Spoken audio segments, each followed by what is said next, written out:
Praise the Lord. இன்றைக்கான வசனம், Ahab மரணமடைந்த பின் மோவாபியர் இஸ்ரவேலுக்கு விரோதமாய் கலகம் பண்ணி பிரிந்து போனார்கள். ஆகாப் மரணமடைந்த பின். முதல்ல இந்த ஆகாப் யாருன்னு நாம் தெரிந்து கொள்ளணும். நிறைய பேருக்கு இது தெரிஞ்சிருக்கலாம். ஆகாப் யாரு? இஸ்ரவேலோட ராஜா. ஆனால் ஆகாப் செய்தது என்ன அப்படின்னா, ஆண்டவரை தொழுது கொள்ளாமல் பாகாலை வழிபட்டது மட்டுமல்ல, அந்த பாகாலை தன்னுடைய ஜனத்துக்குள்ளே கொண்டு வந்து சேர்த்தான். அவனுடைய பலம் அதிகமாக இருந்தது. ஆனால் ஆவிக்குரிய பலத்தில் அவன் ரொம்ப பலவீனமாக இருந்தான். அதனால தேவனுடைய பாதுகாப்பு அவனுக்கும் அவனை சார்ந்த அந்த தேசத்தின் மக்களுக்கும் இல்லாமல் போய்விட்டது.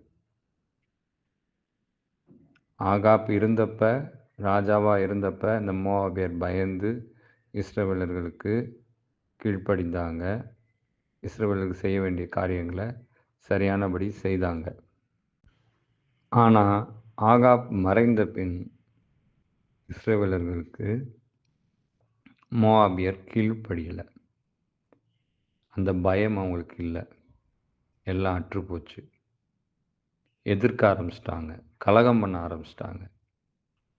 என்ன அப்படின்னா, ஆகாப் ஒரு உலக பிரகாரமான ராஜா. ஆகாப் இடத்துல இருந்தது ஒரு உலக பிரகாரமான அதிகாரம். இன்னொன்று, ஆகாப் அதிகமாய் செவி கொடுத்தது எசபேலுக்கு. எசபேல் யாரு? ஒரு வேசி, ஒரு பாவத்திலே மூழ்கி அதன்படி வாழ்கிற ஒரு வேசி. எசபேல் அவ்வளோ ஒரு மோசமான ஒரு பெண். அவர் சொல்றதை கேட்டுட்டு இருக்கிறார். ஒருவேளை ஆகாப் ஆண்டவர் சத்தத்தை கேட்டு ஆண்டவர் சொல்ற காரியங்களை செய்து ஆண்டவரை தனக்கு பலமாய் கொண்டிருந்தார், மோவாபியர்கள் எதிர்த்திருக்க மாட்டார்கள். ஆகாப்புக்கு பிறகு கிளர்ச்சி செய்திருக்க மாட்டார்கள், கலகம் பண்ணியிருக்க மாட்டார்கள். ஆனால் தனக்கு அதிகாரம் இருக்கு, எல்லாம் இருக்கு, படைபலம் இருக்கு, நான் ஆளுமையில் இருக்கேன், அதனால் எல்லாம் என்னால் செஞ்சிட முடியும் அப்படின்னு நினச்ச ஆகாப் ஒரு நாள் இல்லாமல் போனது பிறகு அந்த தேசத்து மக்கள் எதிர்ப்பை சந்தித்தார்கள், தீமையை சந்தித்தார்கள். இது போலத்தான் இன்னைக்கும் பல இடங்களில் மோவாபியரை போன்று இன்னைக்கு கிறிஸ்தவர்களுக்கு விரோதமாய் அநேகர் எழும்பி கொண்டிருக்கிறார்கள். காரணம் என்ன? ஆகாப்பை போன்று நாம் உலக அதிகாரத்தையும் உலக மேன்மையும் உலக மகிமையும் உலக பேர் புகழையும் முன்னே வைத்து அதன்படி நாம் ஓடுகிறதுனால அதில் நாம் பலனாக இருக்கிறோம். ஆனால் ஆண்டவராகிய இயேசு கிறிஸ்துவின் வாழ்க்கையில் பலவீனம் உள்ளவர்களாக இருக்கிறோம்.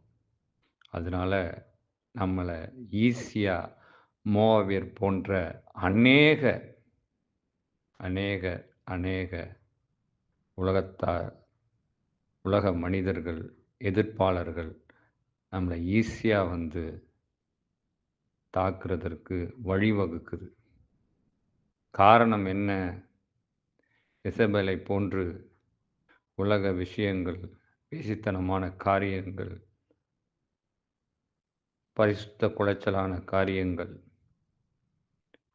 மாம்ச இச்சைகளுக்கு இடம் கொடுக்கிற காரியங்கள், சுகபோகமாய் வாழ்கிற காரியங்கள், இப்படி அதன்படி அதனுடைய செயல்பாடுகளை நாம் செய்து அதற்கு நாம் செவி கொடுத்து ஓடுகிறதுனாலே நம்மளால் இப்படிப்பட்ட மோவாப் போன்ற எதிர்ப்புகளை, சாத்தான் கொண்டு வருகிற அந்த தடுப்புகளை, அந்த போராட்டத்தை அந்த கலகத்த மேற்கொள்ள முடியல. ஒரே விஷயம் தான். கர்த்தருடைய பலன் நமக்கு இருந்தா தான் நாம எதையும் மேற்கொள்ள முடியும். எதையும் தகர்த்து போட முடியும். மாறாக உலகத்தில நான் எவ்வளோ பெரிய ஆளா இருந்தாலும், அதனால ஒரு பிரயோஜனமும் இல்ல. அது ஒரு நாளும்